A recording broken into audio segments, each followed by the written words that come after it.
Lord, praise the Lord. Tune. Yan, tune ka. Praise the Lord. Good morning po. Praise the Lord. Muli, second Sunday, pahabol na Happy New Year uli.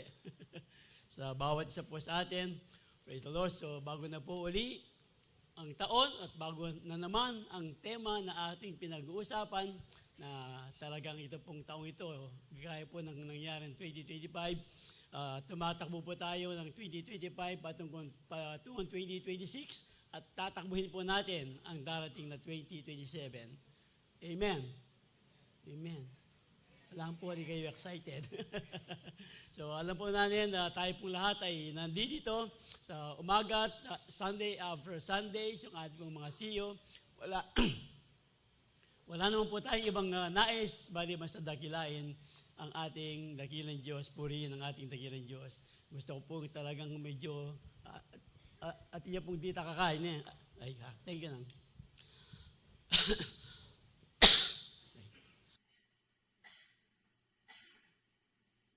Pagkipusan kayo po, Pastor Manny. Praise the Lord.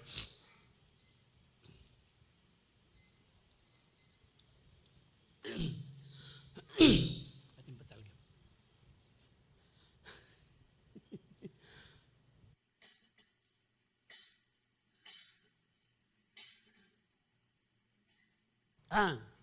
Praise the Lord. Yan, so, kaya po ng ating sinasabi, patuloy po natin pupurihin every Sunday, every day. Ang araw pong ito ay ginawa ng Diyos, kaya nga this is the day that the Lord has made. We will rejoice and be glad in it, and we will continue to bless the Lord, O my soul, and all that is within me. Bless the holy name of God. Come on. Palakpan po mga Panginoon. So, tuloy po natin. Hallelujah. Yung pong ating pinag-uusapan, run the race. Ayan, run the race. Pag pinag-usapan pong run the race, gaya po ng pinag-usapan natin last Sunday, di ba, pag tumatakbo ka, meron ba kayong nakikita tumatakbong run the race? Di ba? Pag tumatakbo, meron pong mga takbuhan, naka-ano po yan, naka-focus po tayo kung saan yung papunta yung ating tinatakbuhan. Tama po ba? At yung pong talagang tinatakbuhan natin dito po sa ating pananampalataya, wala po tayong ibang pangitain, maliban po sa makikita po natin ang ating dakilang Diyos, manunubos, pagdating ng takdang araw, nakukunin na po tayo ng ating dakilang Diyos, o kung sino man ang mauna, ang pagdating po ng ating Panginoon. Kaya nga, run the race with focus. Yung pong mga nag-aaral na lang, di ba? Yung mga nagtuturo, Jello, diba? Pag nagtuturo ka, hindi ka nakafocus, ano mangyayari sa mga estudyante? Masiglalan eh. Diba? So sa ating pong lahat po ng ating ginagawa, sa trabaho na lang, pag hindi ka nakafocus, sa Orlan, di ba nangarapintero ka? Pag hindi ka nakafocus, ano mangyayari sa kamay mo? Mapupukpok ka ng kamay, ng daliri, di ba? So napaka-importante po ng ating pinag-usapan last Sunday, nakarugtong po ng ating pag-uusapan ngayong umaga. Pag nakapokus ka pa, abang tumatakbo ka, hindi po pwedeng bigla ka na lang tatakbo tapos tumatakbo ka, ating sagling ikit, maistorbo ka. Kaya nga po, pag tumatakbo, ang tawag po dyan, endurance. Endurance po, run the race with endurance. Pag talagang may takbuhan, endurance po, pag endurance, hindi lang during the race. Doon pa lang sa before the, like marathon. Yung endurance po kasi, bigyan muna natin ng kahulugan, ito pong endurance. Ang ibig pong sabihin ay tibay, katatagan, standing firm sa mga challenges po. Of course, ng buhay. Gaya po ng isang halaman, yung pong halaman, pag nag-endure po yan, talagang nag-ugat ng malalim, dumating man ang malakas na bagyo, hindi po mabubuwal ang halaman. Ganito po ang ating pinag-aaralan ng endurance, na tungkol tayo po talaga sa ating pong pananampalataya, meron pong mga challenges na dadaan po sa atin. It's about persevering, not giving up. Yan. Not giving up and pressing on even when it's tough. Yung pong endurance, kasi pag hindi mahirap, hindi masusubok ang iyong endurance. Hindi mo talaga makikita kung hanggang saan ang itatagal, ang itatagal ng iyong paghinga sa takbuhan. Pressing on even when you stop, it also means yung pagtitiis, pagtataguyod, continuing steadily despite difficulties.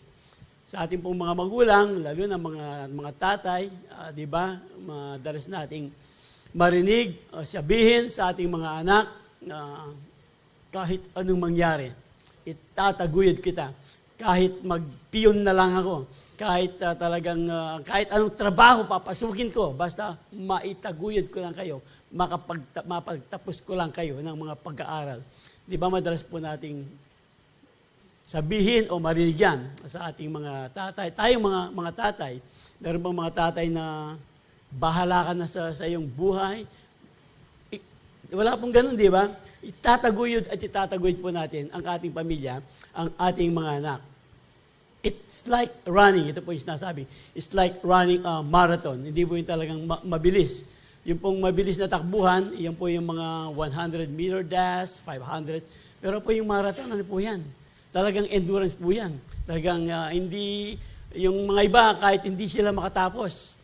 Basta ang purpose lang po nila, matapos ang takbuhan. Kaya nga po itong ating pinag-uusapan, keeping that pace, pushing through hard time. Sa Bible po, ang ibig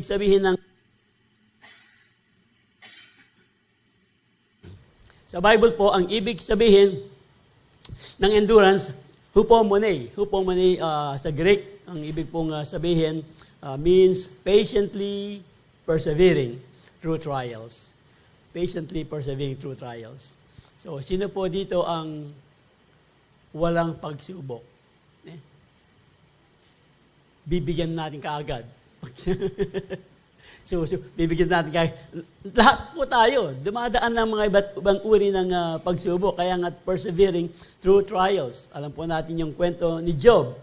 It's about steadfastness, faithfulness, and hope in God's timing.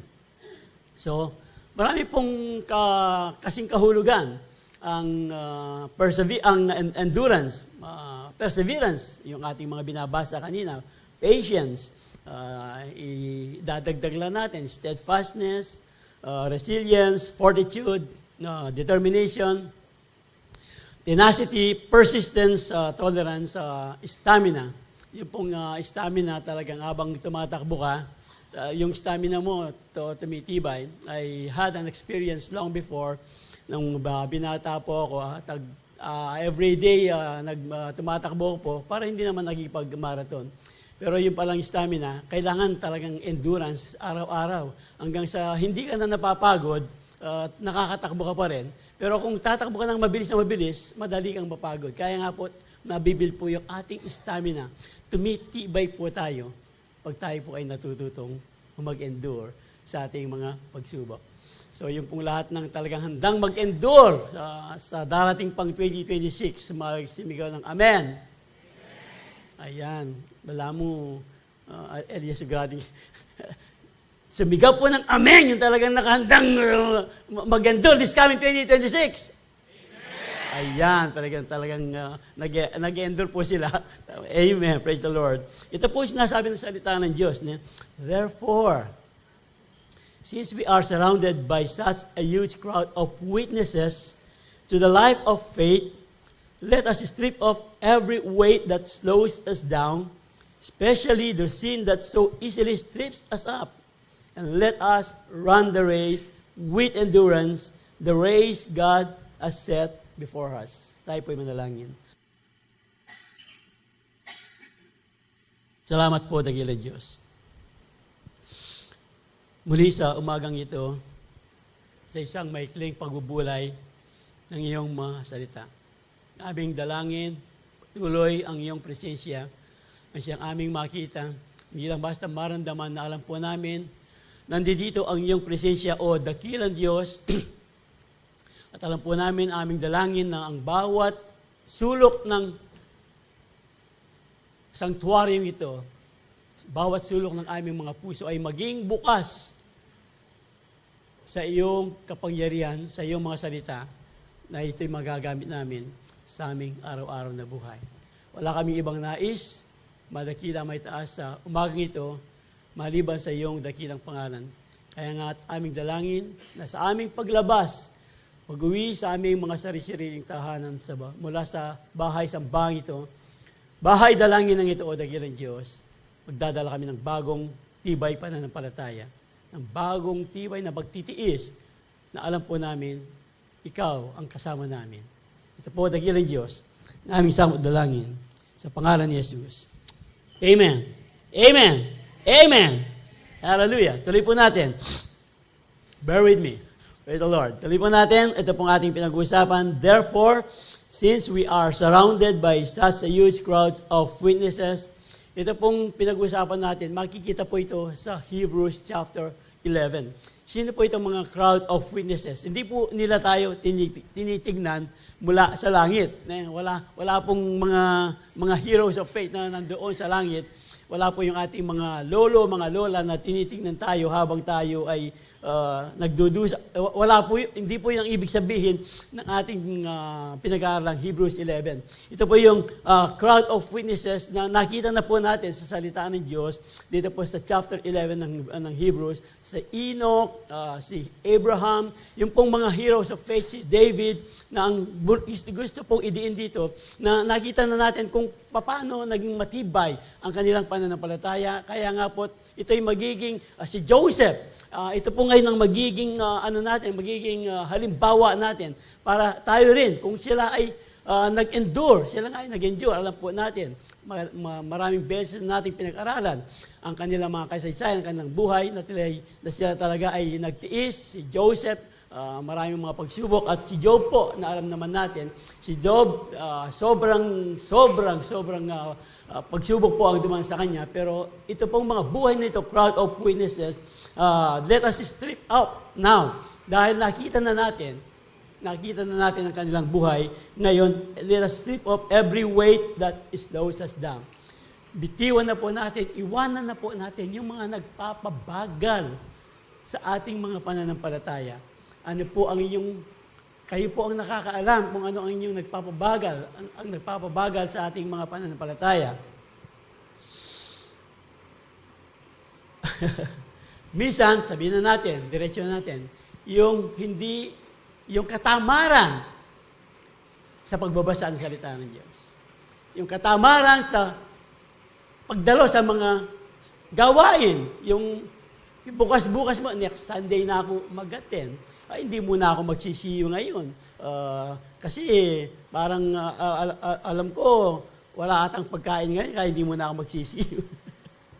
Hindi po ganun. Ito po yung ating sinasabi, yung sa pananalangin. Ito po, o kaya yung mga bagay ng bundong ito, mga gadget, di ba? Na yung lalo na yung mga kabataan. Yung ito po mga bagay-bagay pa lang, pero igit po ang dinidiin dito, especially the sin that so easily trips us up. The lust of the flesh, the lust of the eyes, the pride of life. Remember 1 John 2:16.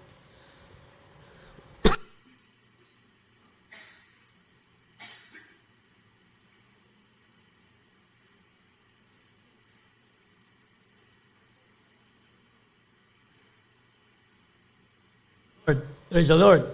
Mabalo kay kalbitan eh.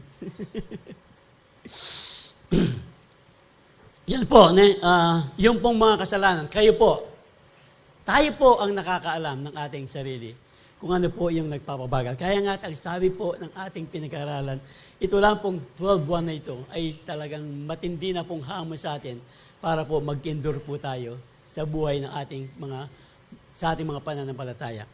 Amen. Run the race with endurance, the race that God has set before us. So, meron pong race na talagang inihanda ang Diyos sa atin, na gusto po ng Diyos.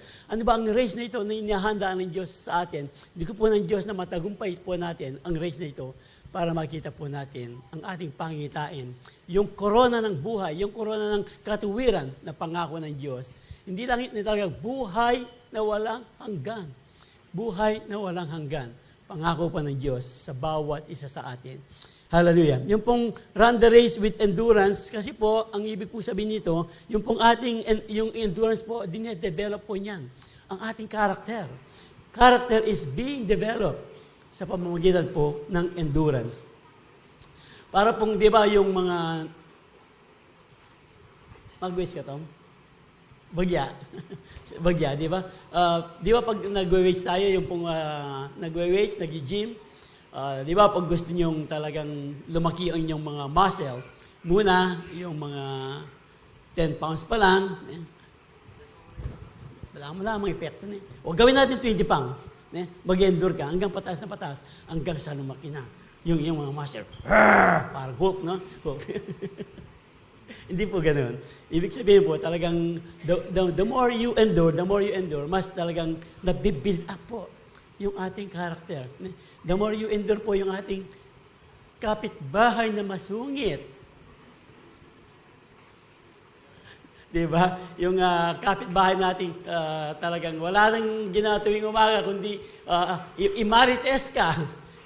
Pag natuto mong, kasi pag inaaway ka, sasagutan mo ng away, hindi po nade-develop yung ating character. Nakikita po nyo, mga simpleng, mga bagay pa lang ng ating mga pang-araw-araw na buhay, dito po made-develop yung ating character. Pag ang iyong boss lagi nang nagagalit sa iyo, nag-endure ka, kasi pag lagi nagagalit sa iyo, nag-endure ka, mabibuild ang iyong character. Ibig sabihin, aayusin mo ang iyong trabaho para hindi na magalit ang boss, di ba?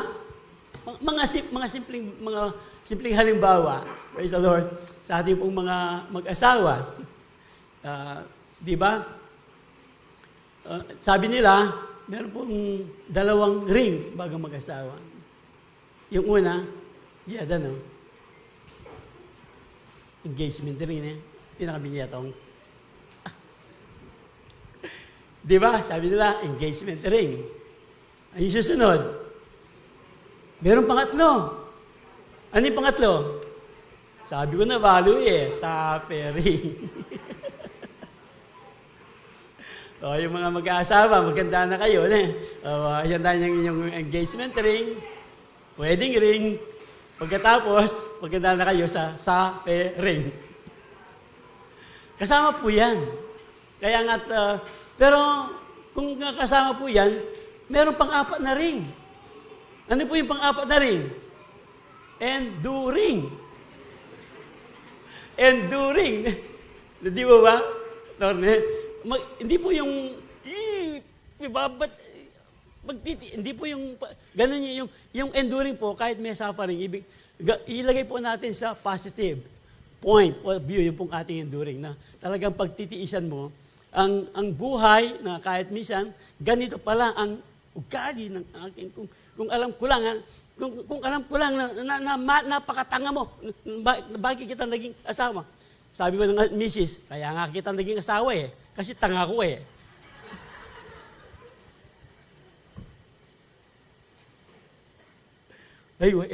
po pa niya biyanta niya, kaya katama mo ito. Alay po yung Bible ito. Praise the Lord.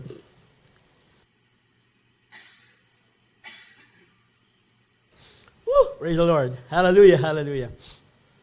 So, nade-develop po yung ating character like a muscle na it grow stronger even more pagdating po ng mga challenges ng ating mga buhay. Yun po yung tumutulong sa atin, yung pong endurance para talagang yung mga difficulties of life, makakaya po natin. At dito po, yung ating inawit kanina, yung pong character natin na build up po yung character natin. Kaya nga po, mamaya po, kasama po ito sa blessing na ating pag-uusapan kung ano po ang nagagawa ng endurance. Yung pong character natin ay nabibuild up, yung pong faith natin tumitibay. Kaya nga po, let faith arise.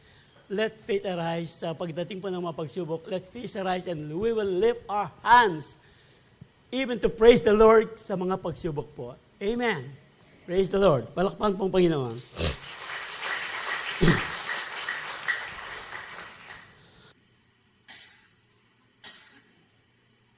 Alam na po natin, pag pagdating sa mga ginto, di ba? Yung pong ginto, nakikita ang kapuruhan ng ginto, kung ito ay nasusubok sa apoy.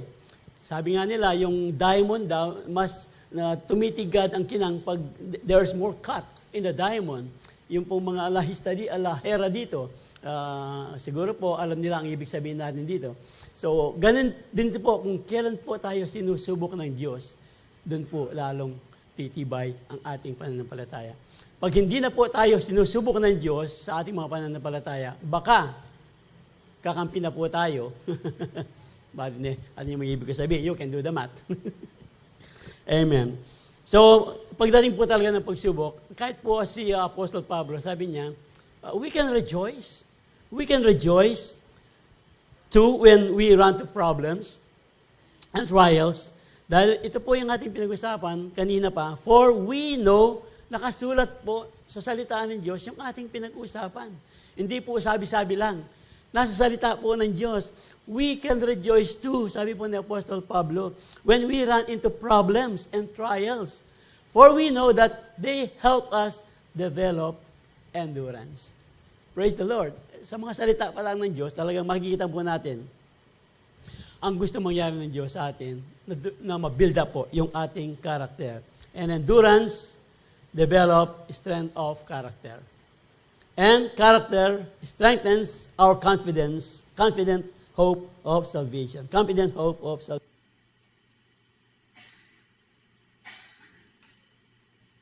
The Lord. So, yun po, talagang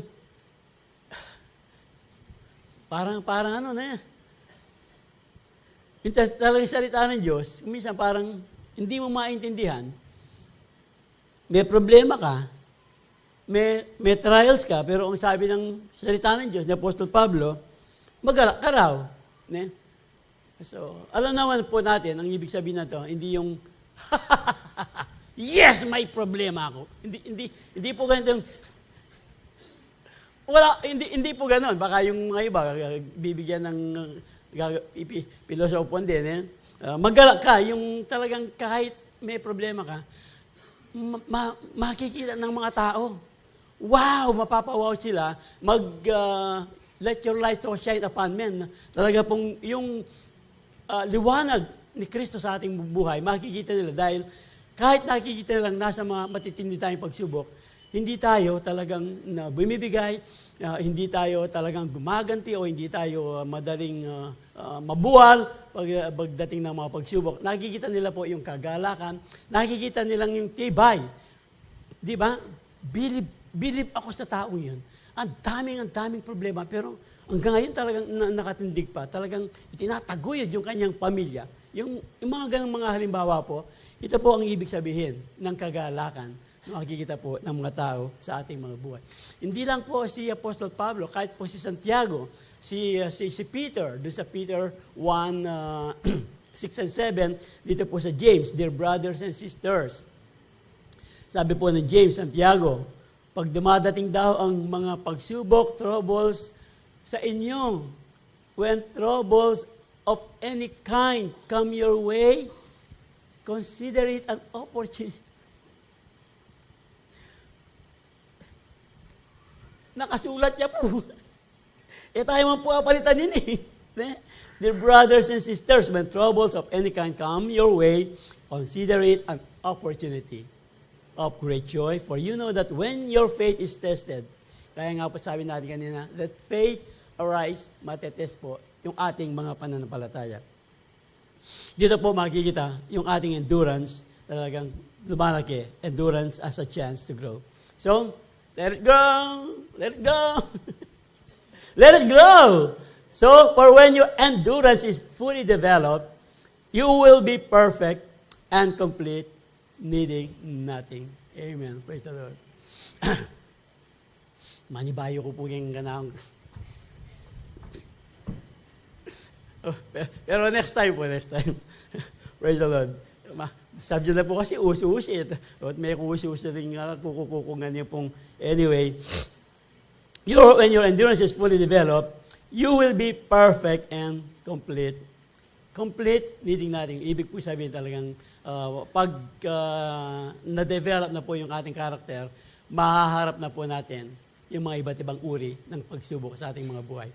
At pag napanagumpayan po natin yan, ang sabi po ng salita ng Diyos, magiging pagpapala po tayo. Kasi ang salita ng Diyos, when God comforts us, hindi lang para maging komportable. When God comforts us, not only to be comfortable, but to be comforter. Maging comforter din tayo. Dahil pinadadaan tayo ng Diyos sa mga matinding pagsubok upang yung ibang mga mananampalataya, kahit hindi mananampalataya, magiging pagpapala po tayo pag sinyer po natin ang kagalakan ng Diyos sa ating mga buhay. Amen. Sige po, palakpakan Panginoon.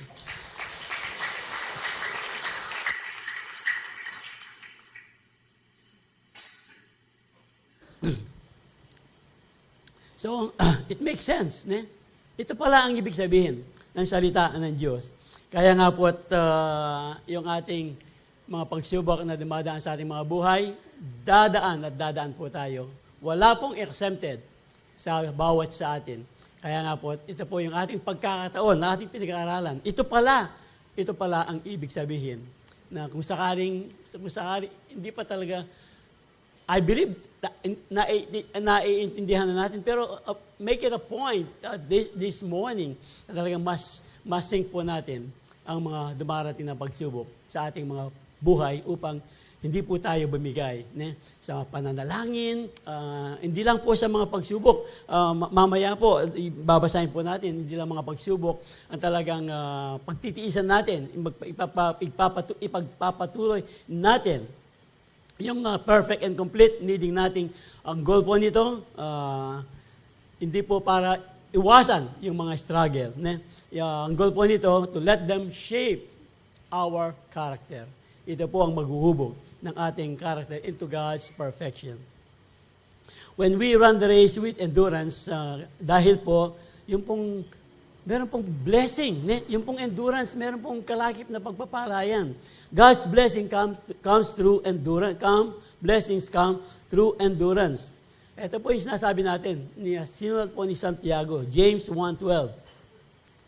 God blesses those who patiently endure testing and temptation.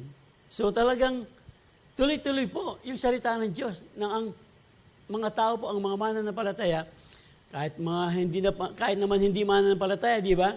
Dumadaan ng mga pagsubok. Yung mga mananampalataya nga, sasabihin pa nga natin, nung tayo maging Kristiyano, kung kailan ako naging Kristiyano, doon lalong di ba? Sasabihin pa nila, saan ka pa paging Kristiyano do? Lalo lang ang miracle problema. Di ba mas malaki yung problema ng mga hindi mananampalataya? Kasi pag hindi nila kaya ang mga problema, nagpapakamatay. At yung pong magpakamatay ang Kristiyano, magtasla pong gamat. Abak na.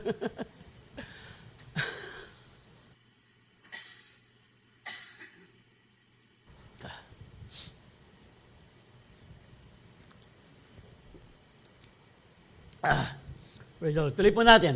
God blessings comes through endurance. Yung pong afterwards they will receive, ito po ang pangako ng Diyos. Afterwards, they will receive the crown of life that God has promised to those that love Him. Yung po sinasabi ko kanina, yung mga hindi mananampalataya, wala po pangakong korona ng buhay sa kanila, crown of life. Pero tayo pong mga mananampalataya, pag tayo po ay nagtagumpay sa mga pagsubok ng ating mga buhay, pangako po ng Diyos ang korona ng buhay. Yung pong korona ng buhay, ito lang po yung, hindi lang yung basta salvation, ang gusto ko sa ito lang akong makapasok sa pintuan ng langit. Pwede siguro, no? Kaya lang, pagdating mo sa pintuan ng langit, pag nagre-reward ng korona ng buhay, iba't ibang crown ang Panginoon, ano kaya ang we fall down? Ano ba yung we lay down our crown? Tama ba yung we fall down, we lay our crown? Yun, tama. Tama, Justin, we fall down, we lay our crown at the feet of Jesus. Pamilitan ko po na Di ba? We lay our crown. Anong crown ang i-lay down mo kung hanggang sa pintuan ka lang? Kaya ito pong ating pinag-usapan. Yung pong crown ng pagtitiis, crown ng righteousness, ito po yung God blesses those who patiently endure testing and temptation. Afterwards, they will receive the crown of life.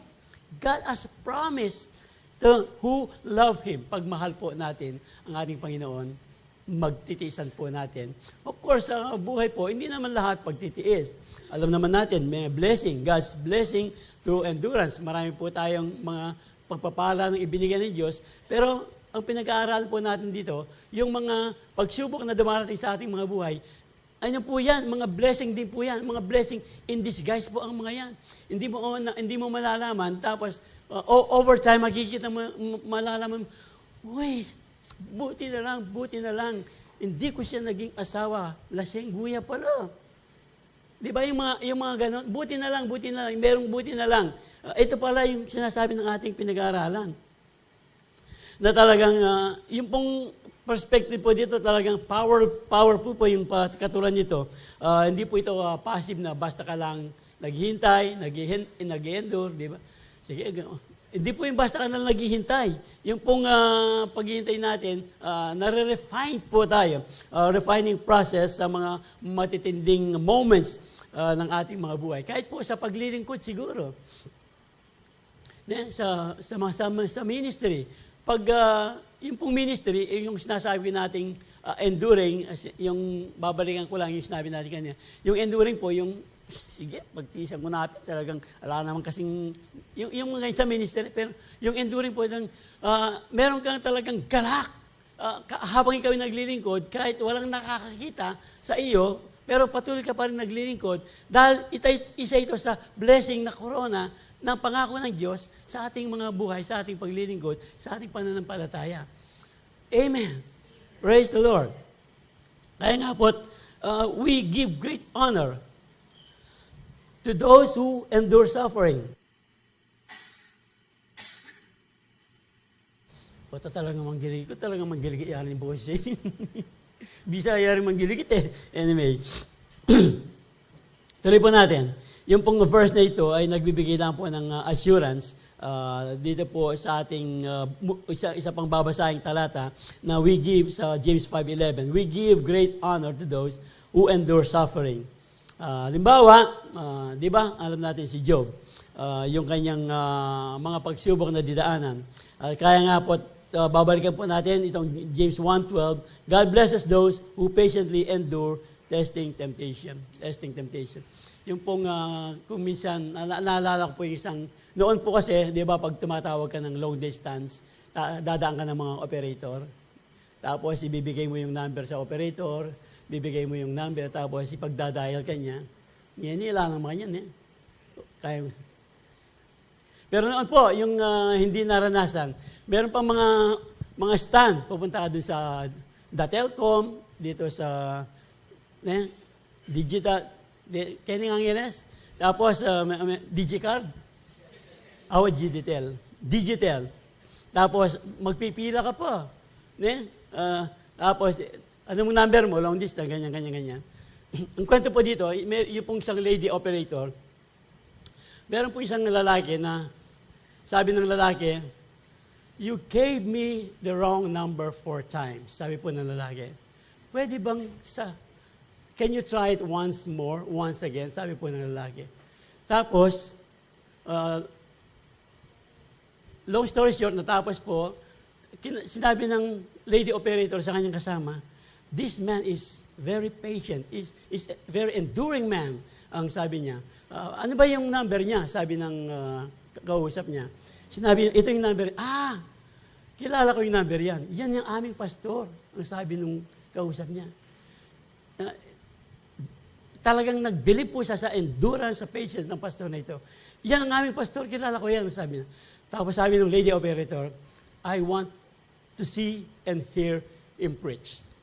Gusto kong makita at marinig kung paano siya mangaral, ang sabi po ng lady operator. Ito po ang isang blessing na hindi po natin nalalaman, na meron palang nagagawa, na hindi natin nakikita, merong blessing po ang ating endurance. Tayo po hindi natin nalalaman. Yung ating pong pag-endure ng pananalangin sa ating mga mahal sa buhay, sa ating mga kaibigan. Sinawa na akong mama. Wala pa rin akong nakikita. Hindi po natin alam. Hindi po natin alam. Pwede rin, no? Baka pagpatay na tayo, doon pala sila magbago. Meron pong ganon. Lalo tayong mag-pray. O, may restamo ka rin. No, ang punto po dito, yung pong talagang endurance, hindi lang yung mga dumarating na mga pagsubok. Pag nag-endure po tayo, halimbawa, yung sinasabi natin kanina, pinagtitiisan natin yung ating mga kapitbahay, bahay. Hindi natin alam, over time, mahikayat po natin yan, maging isang mananampalataya kay Kristo. Endurance. Come on. Palakpakan pa ginawan.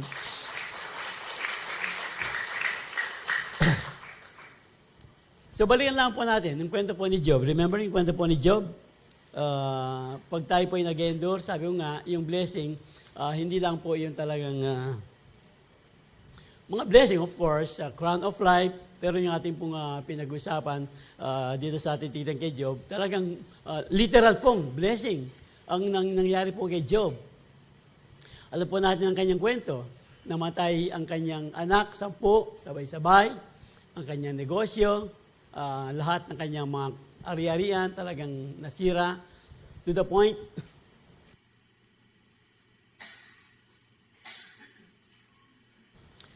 na pati po yung kanyang katawan ay talagang nagkaroon ng karamdaman. Remember, ang kwento po ng mga matatanda, mga elders, kung ang sugat daw po ni Job. Alam niyo yung sugat na merong, anong tawag sa Tagalog yun? Langib, di ba? Yung sugat na may, hindi pa, langib ne? Tagalog din ba yun? Torne? Langib. Ang sabi daw po, yung langib daw niyan, mula bumbunan, alisin mo, parang isang buo, hanggang sa talampakan, makikita mo ang laman. Ganito po, totoo po ito, hindi po kwento-kwento lang. Totoo po ito nangyari kay Job, pagsubok ni Job. Hindi lang yun. Dito po natin, siguro, i-connect yung enduring.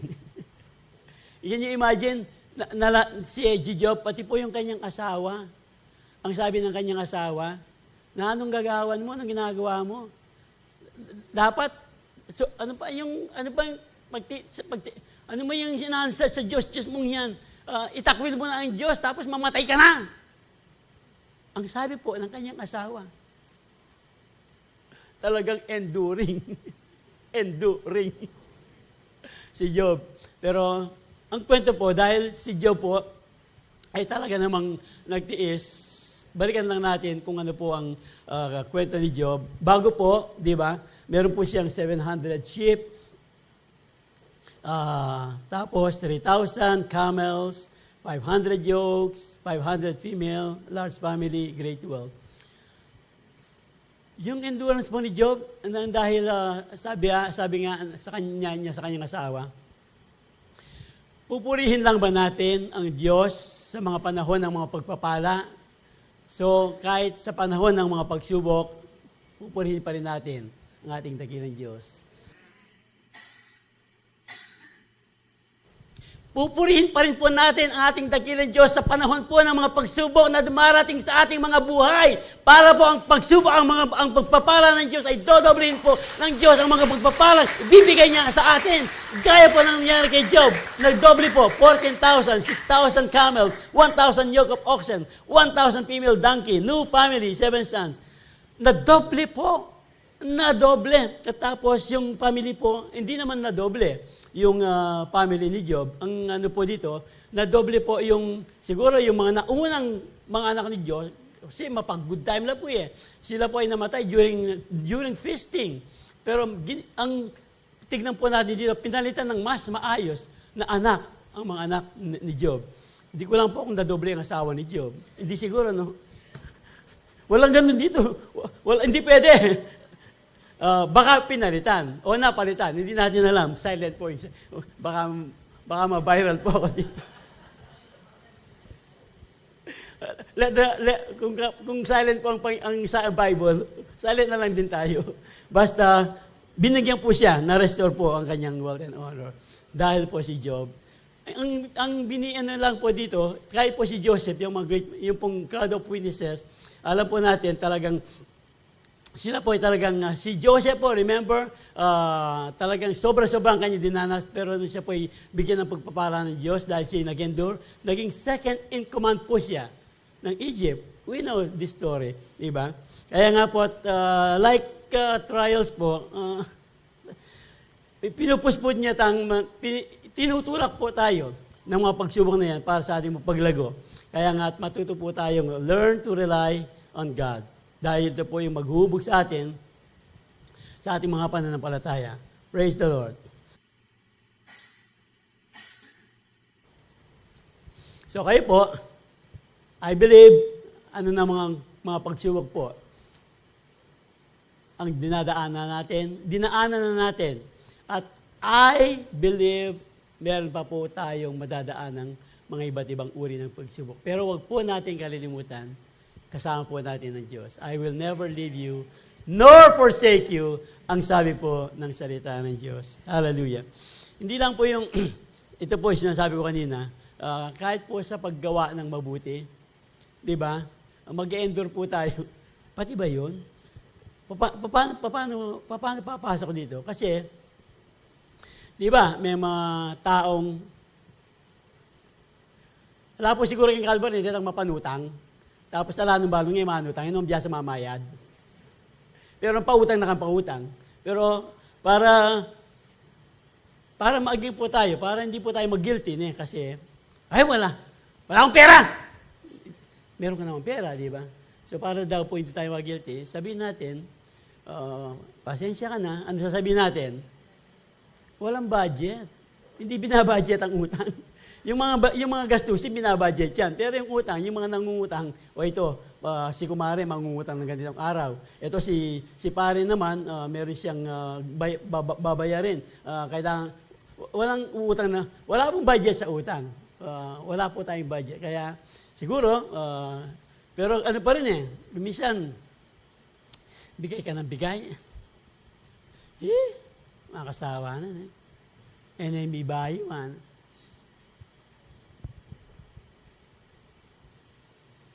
Ito po, sinasabi ng salita ng Diyos. Let us not get tired of doing what is good. Galatians 6:9. At just the right time, ito po, we will reap a harvest of blessing if we don't give up. If we don't give up. Hindi lang po yung blessing, of course. Ano po yung blessing natin? Di ba? Pag tayo,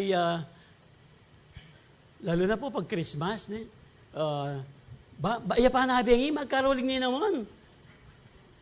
Yung mga ganon. Mga mamunting bagay po, kahit po mga pagtulong, mga pagbibigay, ang sabi po, pag tayo daw po ay hindi nagsawa, overtime, di po natin alam, meron palang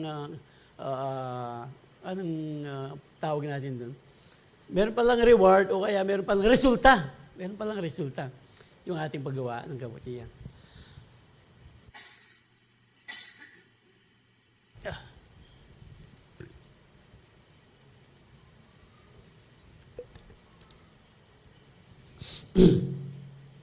Amen. Praise the Lord. So, share ko lang po siguro, every time po kasing kaming family, nagkakaroon ng yearly, on my side, nagkakaroon po kami ng yearly reunion. At during that reunion, talagang I make it a point na talagang dik-dik niya po in John 3:16. So, meron po tayong mga bisita dito. Alam po natin, kung sakaling narinig yun na, o kaya hindi pa, ito po ang sinasabi ng John 3:16.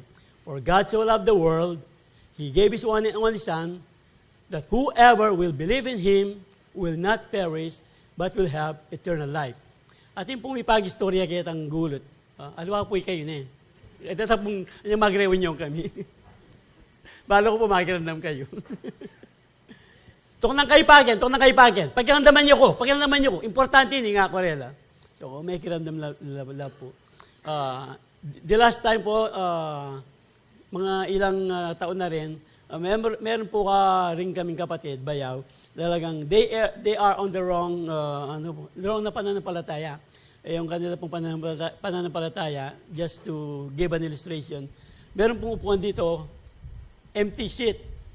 Tapos, meron pong upuan dalawa. Tapos, dito yung preacher. Yung daw pong upuan yun, upuan ng banal na espiritu. Yung isa, upuan ng ama. Hindi ko po alam kung anong uri ng pananampalataya yun, no? Pero one time po, ito pong aking mga kapatid nito, because of that preaching, talagang during reunion, may nga gala po talagang, at kaya Betano po yun sasamba. Ito pong pamilya, po itong mapila ng anak. And then last reunion, yung po isang pamangkin ko, alam na niya, narinig na. Naging born again na, kaya lang, nakalimutan yung pagiging born again.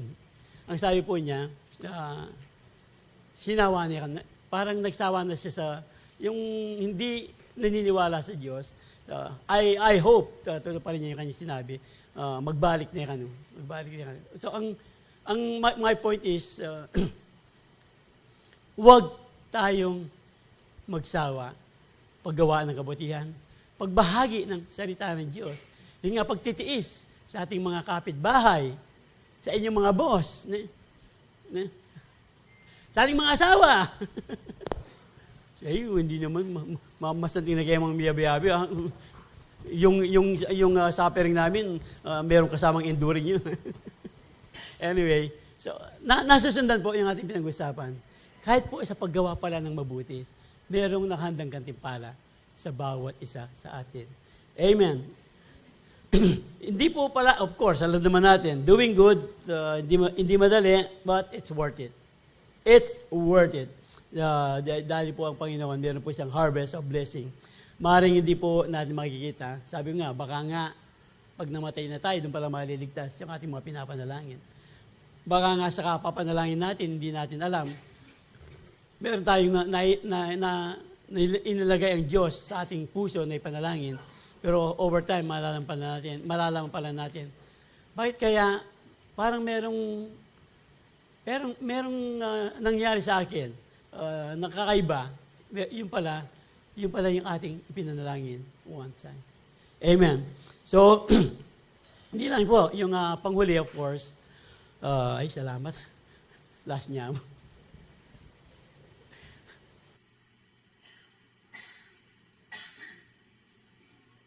Hindi po ako, no? Kung alam, gusto ko maging hanggang mamayang pa tayo dito, 9:30 Bisa kayo po? Ako po dito. No, of course, kung talagang 9:30, di 9:30, kung hindi po natin matatapos ito. Anyway, tuloy po natin. Maka-schedule pa kung mumtaging mall, 9:30, no? Anyway, pero meron po tayong yung mga nagsisiyo, pagkatapos po 9 o'clock, i-invite ko na po yung mga, kahit pwede kayo mga senior. Kami po, meron kaming CU. Yung wala pang CU, diyan po sa ilalim, Bright Star. Magsisiyo po kami pagkatapos ng ating gawain, Calvary Umpukan. Baro daw na po. You can do the math. Baro daw po. Anyway, kaya tatawang pong room 8 Kasi po, last Sunday, room 8 kami. Kung meron pong naka-assign sa room 8, huwag na po kayo pupunta na room 8. Naka-assign na po sa amin yun, naka-reserve na po sa amin. Doon po sa Bright Star. Justin, may sabi ka tanang, sabi mo ka rin kami. Anyway, obvious ko ka rin Now, ang point po natin, kahit po dito sa CU, yung pong kasama po ito sa paglago ng ating mga pananampalataya. Mag-endure po tayo. May pagkain man o wala. Ang pinag-usapan po dito, ang naging karanasan natin sa salita ng Diyos, yung pong ating pananampalataya para mas lumago.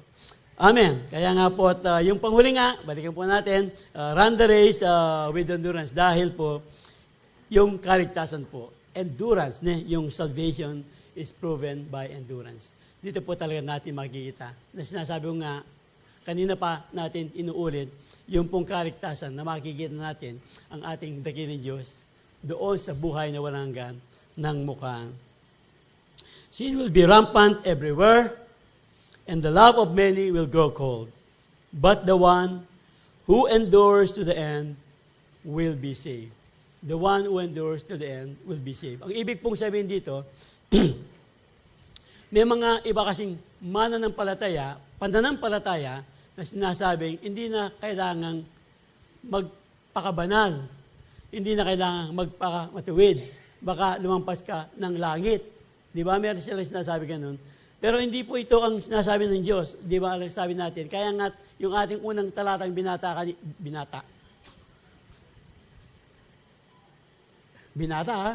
Antun akong binata na eh. Mga dalaga, yung ating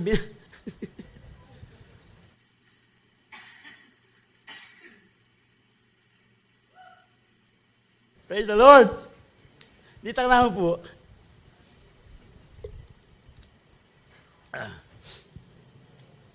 Alam na akong darling ko. May satya kaya yung darling ko kanina. Satya tayo po! Satya tayo. Anyway, nung rin ako. But the one who endures to the end will be saved. Yung pong sinasabi natin dito, sa ating pong pananampalataya, yung pong strip off the sins, especially po yung mga kasalanan. Kayo po ang nakakalam, tayo ang nakakalam ng ating mga sarili. Kung ano po yung mga kasalanan yan, malaki man o maliit, minsan mga maliliit po ang nagpapabagal sa ating pagtakbo. Talagang kung minsan hindi lang nagpapabagal, magpapatigil pa ng ating pagtakbo. Kung hindi po natin talagang iiwanan, bibitawan yung mga bagay na pumipigil, na nagpapabagal ng ating pagtakbo, ng ating pananampalataya. Marami po, tough times, sins all over the place, will be rampant. Sabi nga, nakikita naman natin ngayon, lalo na po ngayon, mga gadget, madali ang tukso sa mga tao, lalo na po sa mga kabataan. Minsan nga, kwento nga ni Pastor Manny, si Kay daw, sa kanilang trabaho, meron silang bagong employed na assign nata sa new accounts. Badway pangal doti, ino nakanuwag viewing o bro. At yung obrang mayan, Kiel, di ba? Lahat ng mga trabaho, wala namang magaang trabaho. Ino nakanuwag yung obra. At yung pang-oras na, alakpan time na eh. Sige. Yung aking bunsong anak, 2 beses po kasi mahilig kami mag-swimming. Siya, hindi marunong mag-swimming. So, in-enroll namin siya ng swimming lesson. Baka, nasa kalahati pa lang, mga gaya na kami sad-sad. So, in-encourage po namin siya. So, ngayon, saan na mag-swimming? Long story short, of course, ibig sabihin, nung in-encourage namin siyang ituloy yung kanyang, tapos, 2 beses, mag-grade 11 na siya, may tagal niya kaya, K212. Lakode. Nang, tabalan Hindi pa natin alam. Ano siya ng K212.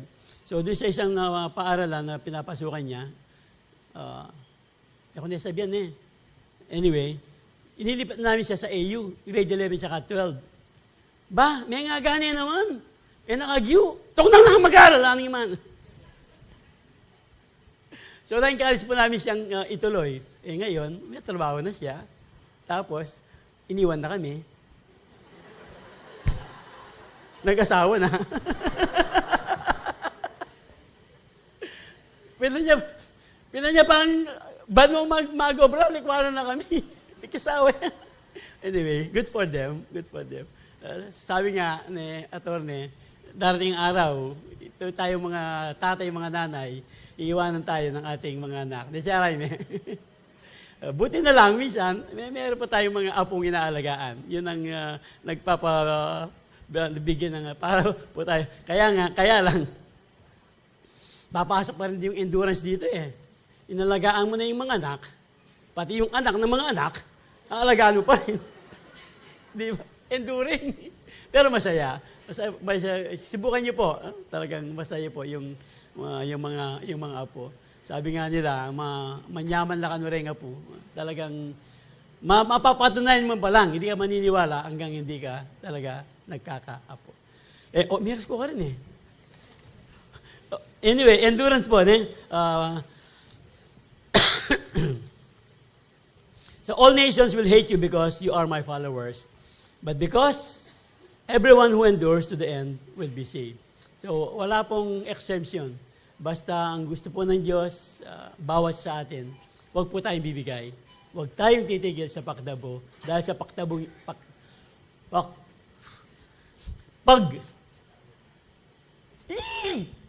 kanina pa ako eh. Dahil sa pagtakbong yan, yung pong gantimpala ng korona ng buhay, mapapasa atin. Amen? Palakpakan Panginoon niya. So, alam po natin, being followers of Jesus, talagang hindi naman madali. Alam naman, di ba, yung mga disciples, yung mga apostles, hindi naging madali sa kanila ang pagsunod kay Kristo. Kaya nga sabi ni Jesus, di ba, if anyone would want to follow me, let him deny himself, take up his cross, and follow me. Makasadya kayo pong mag-endure. Makasadya kayo pong tumibig sa pantayanan. Strength of character. Praise the Lord. Magtiwala po tayo sa ating dakilang Diyos. Amen. Hallelujah. Hallelujah. Therefore, you do not lack any spiritual gift as you eagerly wait for the Lord Jesus Christ to be revealed. He will also keep you firm to the end. Ito po ang ating sinasabi. Dadaan po tayo ng mga pagsubok, pero He will keep you firm to the end so that you will be blameless on the day of our Lord Jesus Christ. Yung pong mga gift natin, mga spiritual gift, mga kalakasang spiritual, ang bibigay po ng Diyos. Hindi lang kalakasang spiritual. Again, Hebrews 13:5, I will never leave you, nor will I ever forsake you. Muli pong palakpakan ng Panginoon. Hallelujah. If you endure to the end, God will sustain you. Kasama natin ang Diyos. Kasama natin ang Diyos, di ako matatakot, di ako malulungkot. Kasama natin ang Diyos, di ba? Dumaan man ako. Sa hirap, di ako, dumaan mo sa hirap. Pero pwede rin eh, dumaan man ako sa hirap, kasama ko ang Diyos. O may revise yan eh, magbalita natin kaya. Mahalis yung kanta. Di man dadawa rin, kaya ditang ginawa kaya ang kanta. If you endure to the end, God will sustain you. He will sustain us. So, yung pong ating Diyos, every step of the way, kasama natin ang Diyos. Run the race with endurance. Character is developed through endurance. God's blessing comes through endurance.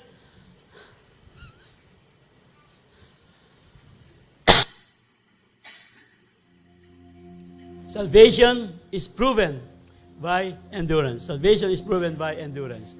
Praise the Lord.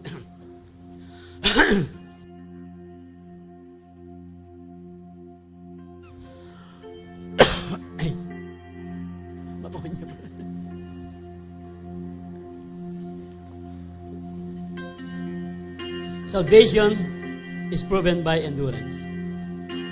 Praise the Lord. So, ang tanong nga po kanina, patient endurance, uling talata po ito.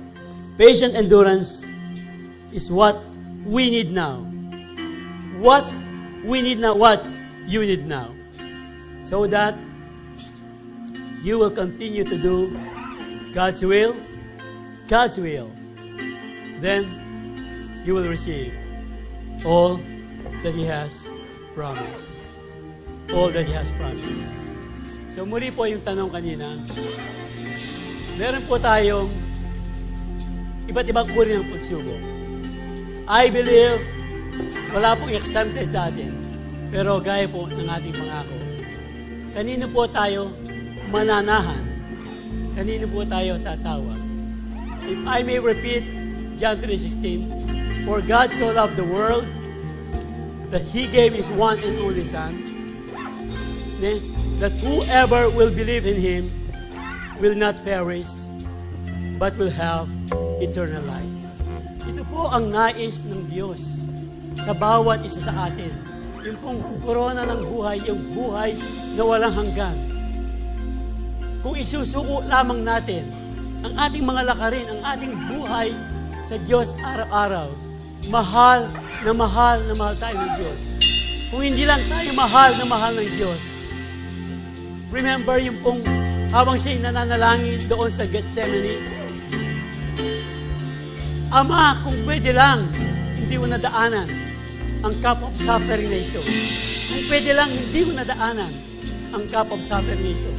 Ang sabi po ng Panginoong Hesus, Ama. And yet, alam po natin, ang kasaysayan, ang kwento, tuloy-tuloy.